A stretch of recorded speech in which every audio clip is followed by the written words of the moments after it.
Hi, everyone. Susan Tran here for Women's Wednesday, and we are talking about the Oscars with our friend Tom Zigo from the Motion Picture Association. Thank you so much for being here. Thanks for having me. This is an exciting time, and I just want to jump in and kind of just get your sense of why are the Oscars so special at this moment, especially when there's so much going on. There's a war, people feel overwhelmed and stressed, but we have the Oscars Sunday. Yeah, so, even bigger than the Oscars, I think the entire film and TV industry is so important right now. We all feel incredibly divided, and movies are really one place that bring us together. It's the one place you can sit in a dark room, sitting next to a stranger, have a shared experience, whether you're laughing, you're crying, you're jumping scared. And it's just such a unique experience. And that's why I think, the movies are just so powerful right now in this moment. And I think the Oscars are just a great kind of cap on that. And it is still one of those places where you can afford it, right? It's not as expensive that it's prohibitive.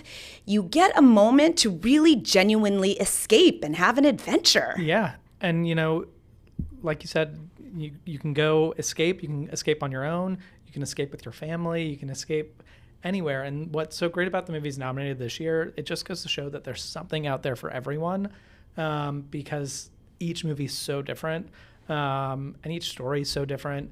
There are so many shows out there. And I just think, again, movies and TV shows really are sort of that way to escape, but also a unifier. It's something that you can go talk to your coworkers about and bond with people, or people you meet out at a bar. It's just always an easy go-to topic that will connect you to others. Isn't that interesting? Because it's one of those things where you're going to disagree. I mean, people aren't going to like all of the movies that are nominated for Best Picture. Yes. But it's okay to have those disagreements, and you kind of bond over that. Whereas if we're talking politics or religion or money, I mean, things could get ugly real quick. But not so much with movies and TV shows, except if you're talking reality and it becomes a competition, then, people really feel strongly about that. But no, with movies, you and I probably have very different tastes in movies, but we probably have some that we share in common. And I think that's how most people are, whether you're Republican or Democrat, or you're from a big city, or you're from the middle of the country. These are still things that are universally enjoyed. And I think right now, people just really want to hear and see great stories well told. And the Oscars this weekend are the perfect example of the best in storytelling. Yeah. Okay. So some of the movies that are nominated, there are 10. There are 10. What do you think of the nominations this year? I think they're great. And I think no matter what, as somebody who is a lover of movies, I wouldn't be my job or be sitting with you talking today if I didn't love movies. There's still always going to be some that you're like, oh, I wish that had been nominated, or I wish that actor had been nominated, or how great was that costume design, and I can't believe it wasn't. And that's just sometimes the way life goes, that your picks aren't always it. But I think these movies, of the 10 that are nominated, but really, I mean, there's so many other movies nominated in other categories. There's some great documentaries. Right. And, there really is something for everyone. Whether you, love a great dramatic adventure, and then there's plenty for you in the Best Picture, or if you like K-pop Demon Hunters, there's something for you there too. And I just think that that's what's so special about this weekend. What do you think will be the one that wins Best Picture and the one that should win Best Picture? Okay, so even the awards watchers can't agree on this. So okay. I don't think this year there's not really a clear front runner. There are kind of two that have been winning quite a bit, with One Battle After Another and Sinners. I don't know if should win is even a possibility, because they both are so deserving, and I think that there are so many others that are great too. I think after the actor awards, that Sinners has the momentum, so I wouldn't be surprised if it's a big night for them. they're also nominated for a record 16 awards for an individual title. So Right. that is a huge deal. So there's a lot of opportunities for Sinners to win. But, you know, One Battle After Another is incredible. There's also, I mean, like I said, even the movies that aren't nominated in the Best Picture category, there are some really spectacular performances and artistry that we'll get to see. Okay, and so you're not going to, do you fill out a form with all your friends or coworkers or family? I do with my coworkers, and I'll probably do it with my friends as well. But my coworkers is a bit more competitive. I would say you guys work at the Motion Picture Association. This is your jam. It is. I last year, and I recommend, like I was just kind of saying, there's something for everyone out there. And so what I recommend is don't vote for who you think is going to. Vote for who you would have voted if you were an Academy voter. And so last year, like, I got totally swept. I think I came in last place in our office pool, but it's because I went all in on the movies that I really loved. And apparently my taste did not align with the Academy last year, but maybe this year. But you were passionate about them. I was. Yeah. And what do you think is going to be your pick this year for Best Picture? So I have printed out my ballot. I have not filled it out. Okay. I am still going back and forth. Between the two? Between the two. One Battle After Another and Sinner. And I think, you know, Sinners to me, I just rewatched it and it's kind of has something in there for everyone. I mean, obviously you have to love some horror if you are going to watch it. But I mean, the musical numbers in it are incredible. The acting's phenomenal. I mean, Michael B. Jordan playing two characters is unbelievable. Yeah. Ryan Coogler is just a phenomenal director. All right, we're going to be right back. Yeah. You're watching Women's Wednesday. Welcome back to Women's Wednesday, and we are talking Oscars for 2026 with our friend Tom Zigo from the Motion Picture Association. Thank you for being here. And we were just talking about your pick that you're torn between for Best Picture. Yep. When you think about the Oscars, what is it that is a celebration of? What makes it so darn unique, and why is it so important? Yeah, so I think the way I view the Oscars and why it's so special is, yes, there's the red carpet with all the stars and big name directors and everyone is thinking about Best Picture. But really, I think it's a celebration of all of Hollywood. And so our industry supports 2 million jobs nationwide. And, you know, only a small sect of that are the famous actors that people know. It includes the hair and makeup artists, the costume designers, but also construction workers, electricians, people that you don't necessarily think all have to come together and make a movie happen. When a movie films, it can be thousands of jobs for local communities. So, you know, you could be owning a catering company, and if the movie that just won Best Picture, you have a tie to that. And so that's really special. Or say, I think there's of the Best Picture nominees, they filmed across like 8 states. So, you know, you can see those moments or those filming locations and have that connection. So it really is a real special celebration for all of the industry. And it just gives people something to root for. And it really is an American industry. Yeah. So, I mean, we were founded here over 100 years ago. There's obviously our home in Hollywood, but also New York, New Jersey, Georgia, Louisiana, Illinois. There's so much production happening all over this country. And again, those 2 million jobs are nationwide.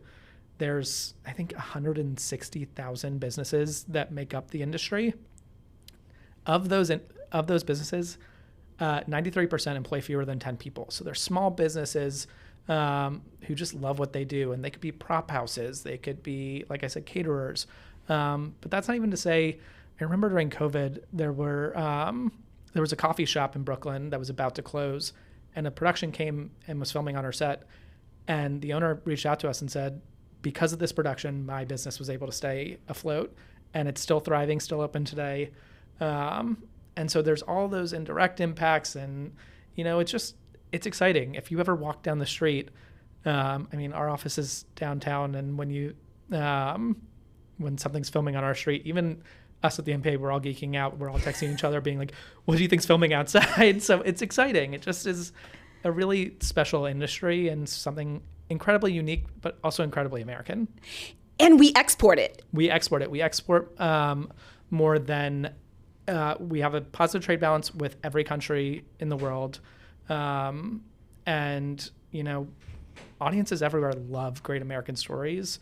It's funny, whenever you travel abroad, you see people wearing apparel with studio logos or from their favorite movies. And it, you know, they're American stories, but they're universal stories. And so, yeah, we export all over the world. We export far more than we import, which is great. I just love it because it is a way to kind of the soft power of having people understand and appreciate what America is like. And you learn it from the movies and you fall in love with the people and the place. It's so magical. I mean, soft power is the perfect way to describe it. And, you know, whether it's showing people around the world what American life is like, or what it takes to be in our military, or so those types of accurate portrayals are incredibly important when we tell these stories. And I know all the studios and all these filmmakers really want to get it right. But even films that you wouldn't think are soft power, like nothing off the top of my head, but like just like a horror movie of something American like life. Or, yeah. But before, you know, the horror starts happening, they're walking down Main Street and people are saying hi to each other. Like that happens. Yeah. And it like is really special to be able to share that with the world.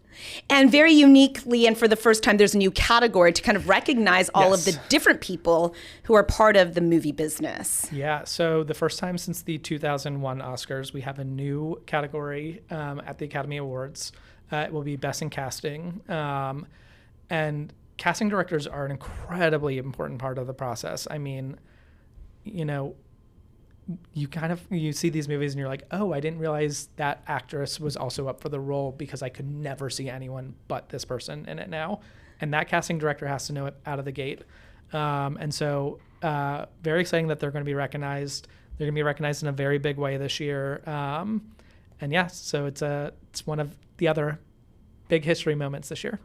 And do they are they being recognized for the full cast, like the ensemble, like everybody that makes it cohesive? I believe so. I don't know if it includes background actors. But the main kind of characters. Cast, main and supporting. Yep. Wow. Okay. And how many do you know are for the Best Picture nominations have like casting?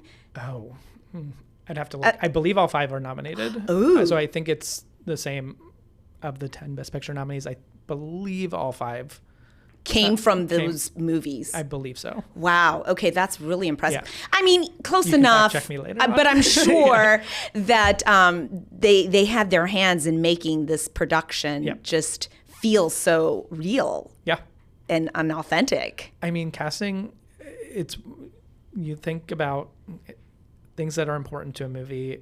Casting is a cornerstone to that, as is location, as is writing. All of these pieces, like I said, the 2 million big number, all those pieces are an integral part of the puzzle. You can't skip one and have a full picture.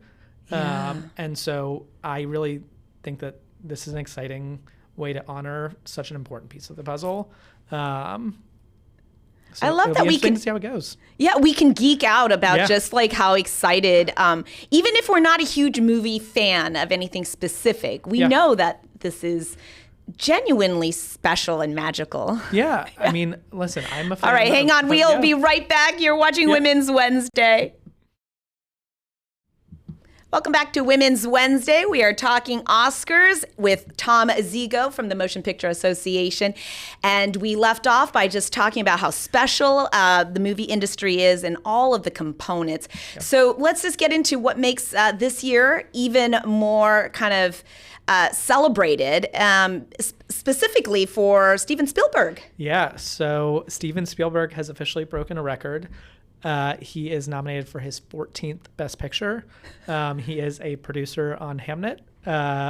and he's not slowing down. I mean, we got Disclosure Day coming out this July. So Steven Spielberg, one of America's greatest storytellers, is still making incredible, great movies, and is being honored with a historic nomination for this 14. weekend. 14.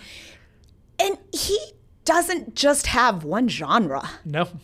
I mean, he's done everything. He's done just... This is Hamnet. Hamnet. Yep. He's done Aliens. He's done Adventure. He's done everything. Right. Documentary style. Yep.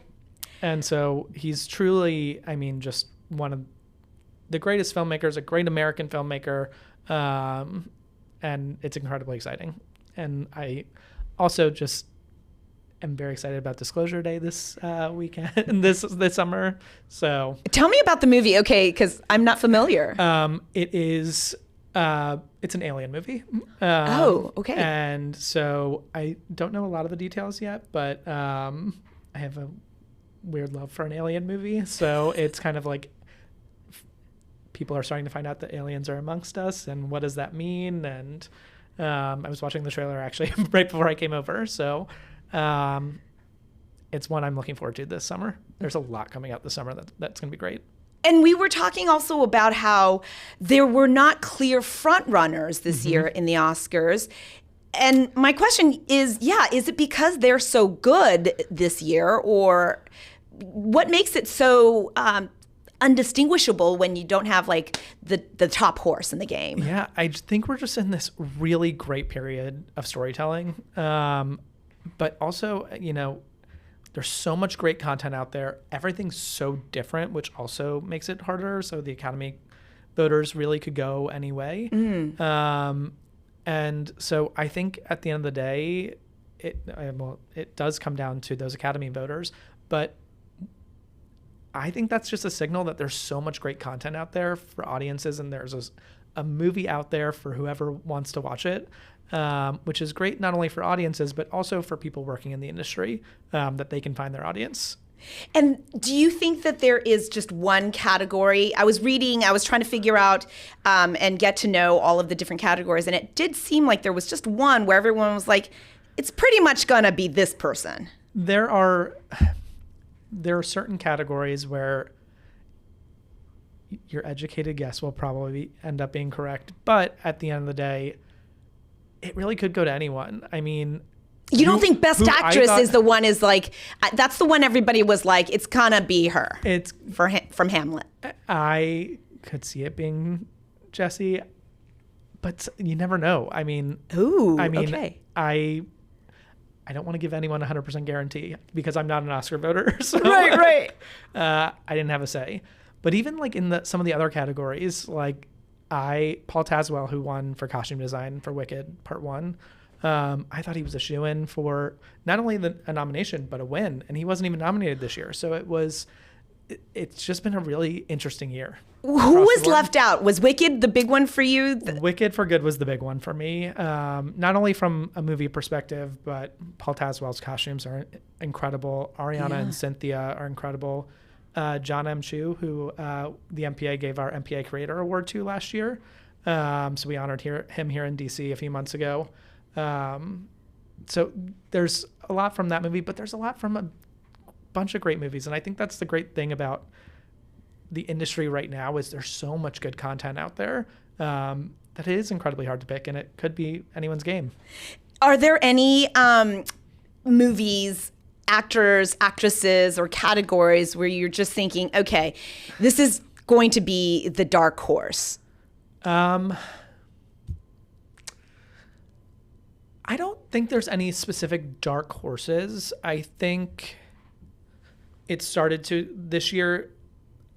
I mean, in the past, like there are some big time dark horses that have come out and won. So I could be totally off here.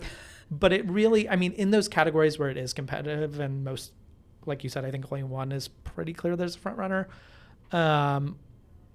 There are really two or three, and any of them could sneak it out, and they've all won recently. So it's really anyone's guess. And so, like I said, just go with your gut, go with what you like the most. And Sinners was the one that's nominated the most with 16. 16, most ever for an individual title. Oh my gosh. So a lot of history being made this weekend.